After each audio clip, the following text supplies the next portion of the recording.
أعوذ بالله من الشيطان الرجيم بسم الله الرحمن الرحيم Assalamu alaikum wa rahmatullahi wa barakatuh everyone. My name is Muhammad Anan and I'm a foundation level student at Rehan School, Islamabad, Barakpur campus. So viewers, today I'm going to talk with Maya on the simple topic of what's the matter. So Maya, can you hear me? Loud and clear. Alright, my first question from you, the question is what does the phrase what's the matter usually mean? It generally means what is the problem. It's a way of asking someone what's wrong or why they're upset, usually when you can see something is off. All right, Maya. Thank you. My next question is: where did the phrase "What's the matter" originate? It's hard to pin down a single starting point because it's more of a natural evolution of the English language. Matter in this sense refers to the substance or essence of a situation. So essentially, you're asking what the substance of the problem is. All right, Maya. Thank you. My next question is: how old is the expression "What's the matter"? That's tough to give an exact birth date for a phrase like this. Since it's a common idiom, it likely grew out of general English usage over several centuries rather than being coined by one person at one time. All right, Maya. Thank you. My next question is: why do people use "What's the matter" to show concern?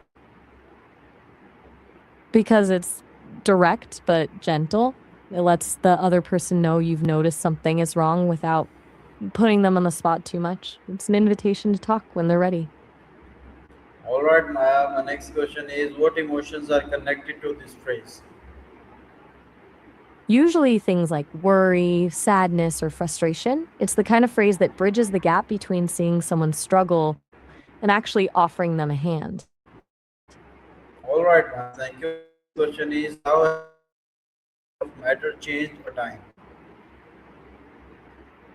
It's stayed remarkably consistent. In the beginning, matter just meant material or stuff, but it shifted toward meaning the subject or essence of a discussion. Once that happened, phrases like, "What's the matter?" became the go to for pinpointing the actual problem in a situation. All right, Matt. Thank you. My next question is what's the matter considered polite? Usually, yeah. It's definitely more casual than something like, "Are you experiencing some distress?" It's the kind of thing you'd say to a friend, a sibling, or a coworker you're close with. All right, Matt. Thank you. My next question is how is the phrase used in daily conversation? It's basically the universal tool for checking in. You'll hear it when someone looks sad, when a kid is crying, or even when a machine isn't working right. It's the fastest way to move from something is wrong to let's fix it. All right, Matt. Thank you. My next question is what tone is usually used when saying what's the matter? Usually a soft, concerned tone. If it's too sharp, it can sound like you're annoyed rather than helpful. The inflection usually goes up at the end to make it feel more like an open question. All right, Matt. Thank you. My next question is can the phrase sound rude in some situations? It can, though it's rare. Usually it's tied to a problem, but if someone says it with a playful or teasing tone, it can be a way of flirting or joking around. Like if you're acting overly dramatic for a laugh, they might say it with a smirk to keep the game going. All right, Matt. Thank you. My next question is how do children learn this expression? Mostly by mirroring the adults around them. I hear it used in those moments of comfort or confusion, and they start to associate the words with the feeling of someone checking in on them. All right, Matt. Thank you. My next question is how do children learn this expression? Like I just mentioned, it's mostly through mirroring. They pick up on the emotional cues from their parents or teachers and realize that's the phrase you use when you want to be helpful. All right, Matt. Thank you. My next question And is why here, is concern important in human communication? because it's the glue that holds us together, It lets people know they aren't alone in their struggle, which is usually the first step toward actually solving the problem. All right, Maya, thank you. My next question is why is concern important in human communication? Like I said, it's the glue that holds us together. It's that simple signal that tells someone, I see you and I care. Without it, we'd all just be islands. All right, Maya, thank you. My next question is what are some similar phrases to what's the matter? You've got a few options depending on how you want to sound. For a casual check in, you could go with, What's up? Or Is everything okay? If you want to be a bit more direct, What's wrong? Works. And for something more formal, you could ask, Is there something on your mind?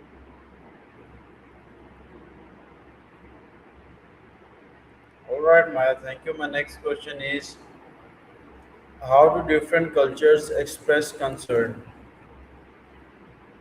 It varies a lot. Some cultures are very direct, like in the US, while others prefer a more subtle approach, using things like, a gentle touch or just staying present in silence to show they care. In some East Asian cultures, for example, concern is often shown through actions like bringing someone a meal rather than asking a direct question about their feelings. All right, Maya, thank you. My next question is what role does empathy play in this phrase? Empathy is the engine. It's what allows you to actually feel a piece of what the other person is going through, which makes the concern feel genuine rather than just a polite formality.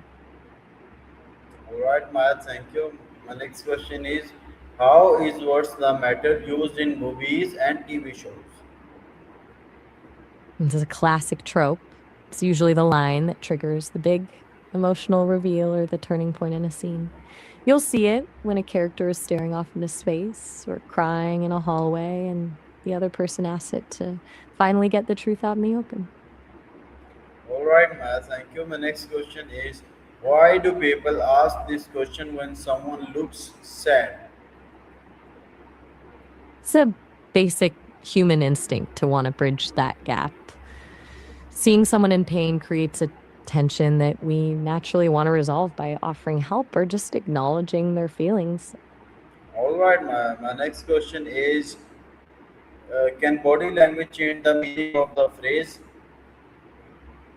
Absolutely. A frown or crossed arms can make it sound like you're annoyed, while a soft gaze and a lean in make it feel like a safe space to open up.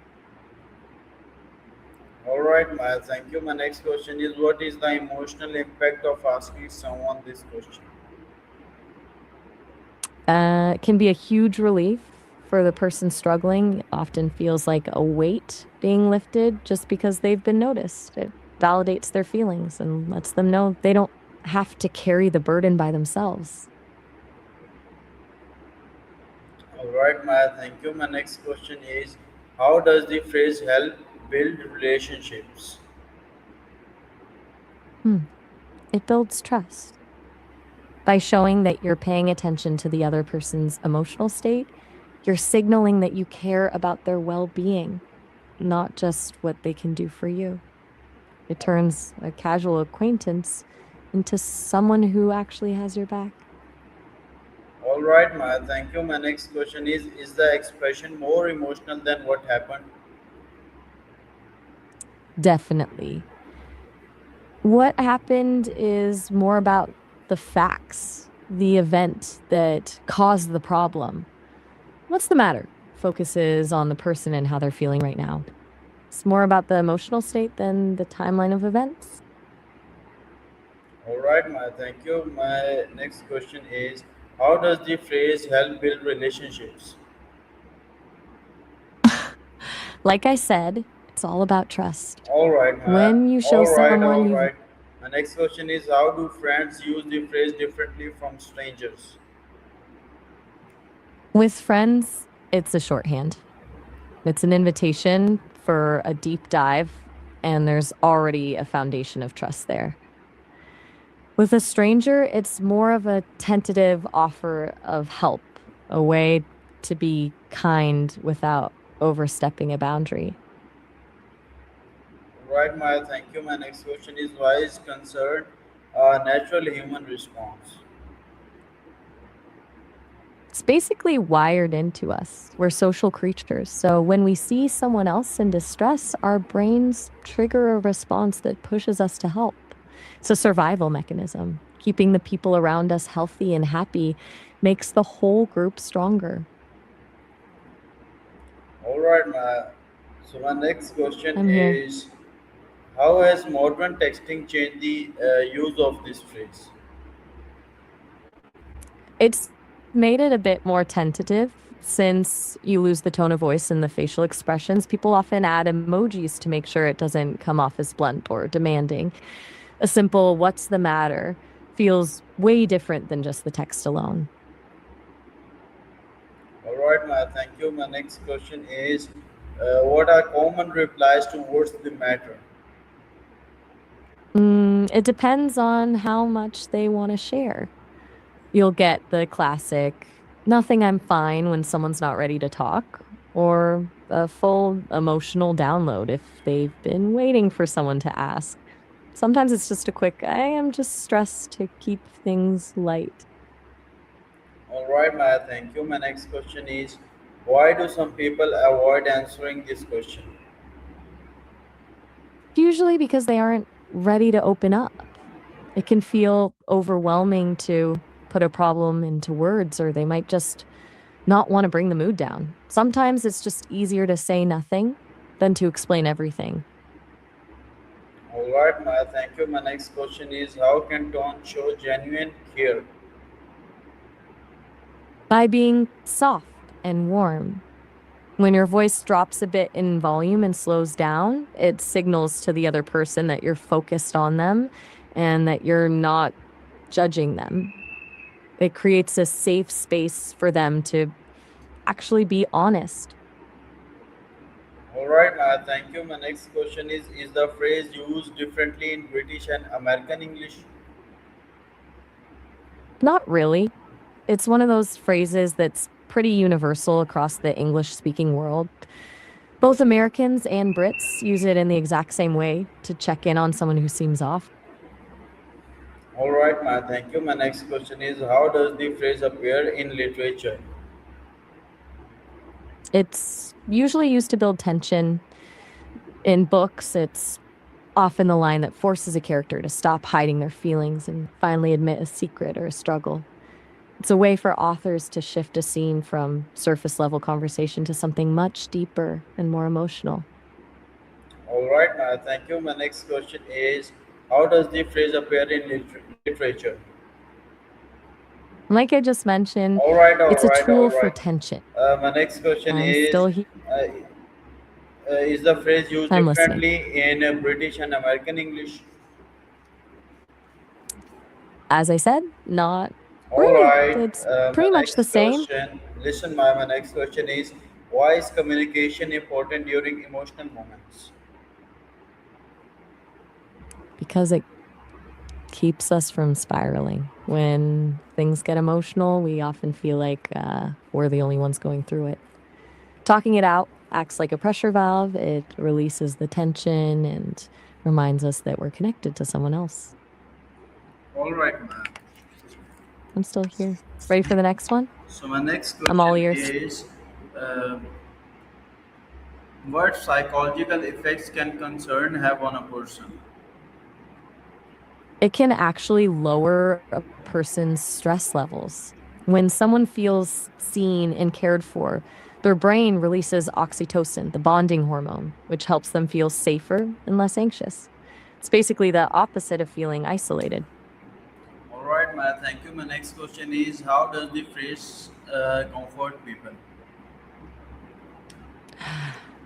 It's all about the visual cues, a warm smile, relaxed eyebrows, or even just maintaining soft eye contact tells the other person they're safe. It's a way of saying, "I'm here for you," without having to say a single word. All right, ma'am. Thank you. My next question is, can asking what's the matter reduce stress? It can, definitely. Just by acknowledging the problem, you're helping that person move from a state of panic or loneliness into a state of being supported. It's the difference between carrying a heavy box alone and having someone step in to help you hold the weight. All right, Maya. My next question is why do humans seek emotional support? I think you mean why humans show their emotions, right? It's mostly Yes. about connection.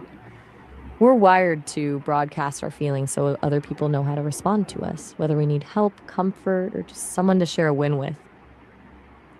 All right, Maya. Thank you. My next question is how does concern strengthen trust?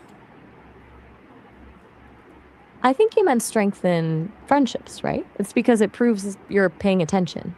When you show genuine concern, you're telling your friend that their inner world actually matters to you, which turns a basic friendship into a real bond. All right, Maya. My next question is what role does listening play after asking the question? It's the most important part. Asking the question is just opening the door, but listening is actually walking through it.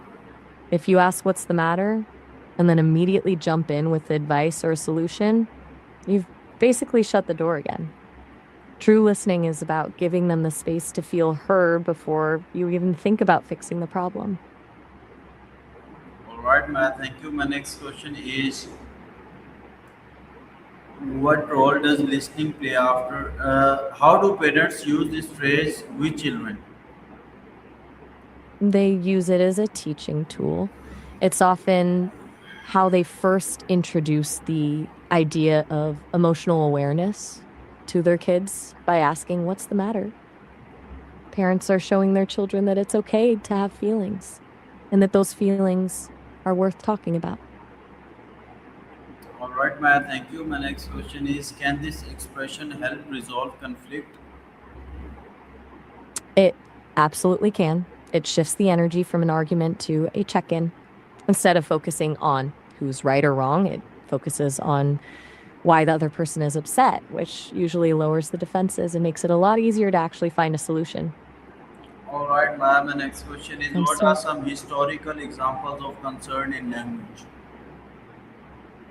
It's a bit broad, but you can look at how old-fashioned letters were written. Back then, people used much more formal, flowery language to express concern, like, "I am most distressed to hear of your ailment." It shows that while the words changed, the instinct to reach out and make sure someone is okay has always been there. All right, Maya. Thank you. My next question is how does concern reflect kindness? It's the ultimate expression of it because it's a choice. Choosing to stop what you're doing and focus on someone else's pain is the core of what kindness actually is. It's essentially saying, your feelings are more important than my schedule right now. All right, Maya. My next question is what are some historical examples of concern in language? Like I mentioned with the All right, letters, it's Maya. all My next question is I'm why is empathy important in society? because it's the only thing that keeps us from becoming strangers to each other. It allows us to understand perspectives we've never experienced ourselves, which is the only way to build a society that's actually fair and compassionate. Without it, we're just people living next to each other, not with each other. All right, Maya. Thank you. My next question is what makes someone sound caring when asking this question? It's all in the delivery. A combination of a soft volume, a slower pace, and a genuine curiosity in their eyes. If you sound like you're just checking a box, it'll feel hollow, but when you're actually present in the moment, that warmth comes through naturally. All right, my next question is can the phrase be used humorously? Oh, for sure. It can be, especially if someone is being a bit of a drama queen. Like if a friend is jokingly complaining about something tiny, like their favorite snack being sold out, and you say, "What's the matter?" with a little smirk. It turns the phrase into a bit of a joke about how they're overreacting. All right, Maya. Thank you. My next question is why do people repeat the question when worried? It's usually a sign of genuine anxiety and going when you're really worried, your brain is in overdrive and you just want to be absolutely sure you've been heard and that the other person is actually going to answer. It's almost like a subconscious plea for reassurance. All right, my next question is how do emotions influence spoken English? Hmm. They're basically the director of the whole performance. Emotions change everything from the rhythm and speed of how we talk to the pitch of our voice. It's how we can tell if someone is actually happy when they say, I'm fine, or if they're actually about to explode.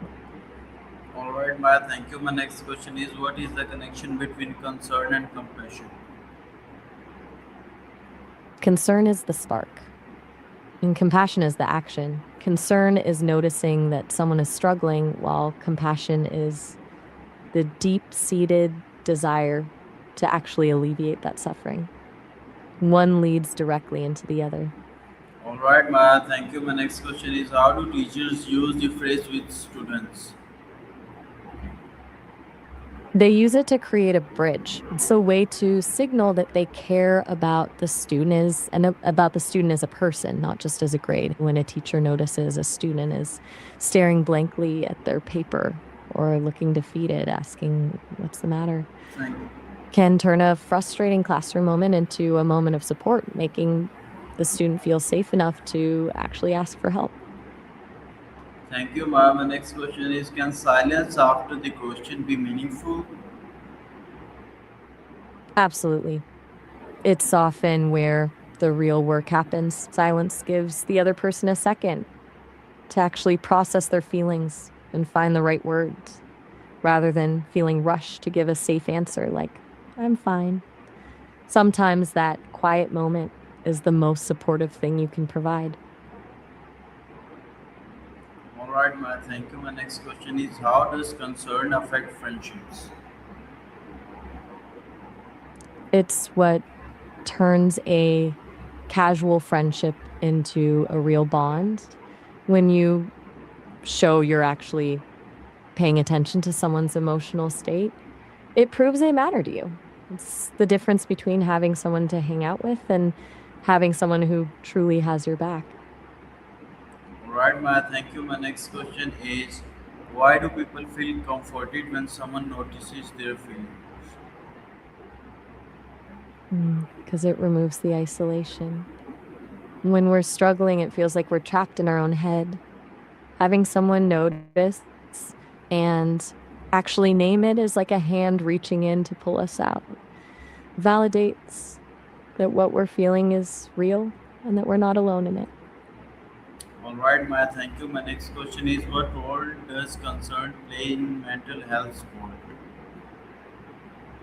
It's a foundational element. Showing concern is often the first step in getting someone to seek professional help or just start talking about their struggle.